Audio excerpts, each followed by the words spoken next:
biggest South Asian media group, Ymedia.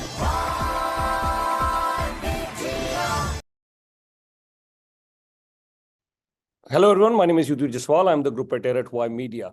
And today we have once again our Justice Minister Arif Virani with us. Minister, a very warm welcome on Ymedia. Thank you very much for having me again, Yudhvir. Pleasure to be here. It also protects against any hatred propaganda, any hate propaganda. So my question would be, tell us a little bit about that as well. And also if you could explain who would decide, because anybody could be putting anything, but then the question remains, who would decide whether it's a hate propaganda or not? Yeah, so this is really, really important because we're seeing a lot of hate. And so we have types of information that must come down, which is the child sex exploitation and things that relate to this sharing of an intimate image against someone's consent. That must come down. There's five other categories that deal with multiple things like intimidation, incitements to violence, terrorism, and hatred that needs to be addressed as harmful content by a platform. So I'll explain to you how it would work. What we would require through this legislation is for an entity like Facebook to start to comply with what we feel is the safety of Canadians. Right now, what they're doing is that they're earning a lot of money by advertising revenue, where they get clicks or they get eyeballs on screens and they make money.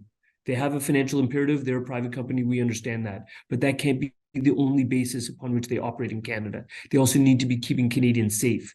So then they need to start looking at what is the amount of hatred that is on their platform. They need to identify the risk of this material. They need to work on how to reduce that risk. And they need to report to an entity called the Digital Safety Commissioner about how they're doing. So the important piece for Canadians to understand, including all of your South Asian listeners and viewers, is that it is not me deciding what constitutes hatred. It is not the cabinet of the government of Canada. It is the platforms make a decision.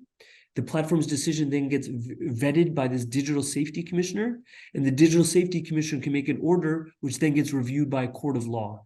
I know Canadian people in Canada have a lot of confidence in our court system, as they should. Those are the people that are deciding what constitutes hatred and what doesn't. And the last point I want to say, Yudhvir, is that it's very important to understand that hatred is a high threshold. Hatred is about detestation and vilification of a community. Think about calling for the extermination of an entire people. That is hatred. Things that what we call awful but lawful will continue to exist. We are not talking about things that hurt you, things that are offensive, things that are insulting, things that express disdain or dislike. That is not what we are catching here. So people remain empowered under our Charter of Rights to express those views. That is constitutionally protected. Hatred is not constitutionally protected. Biggest South Asian media group, Ymedia.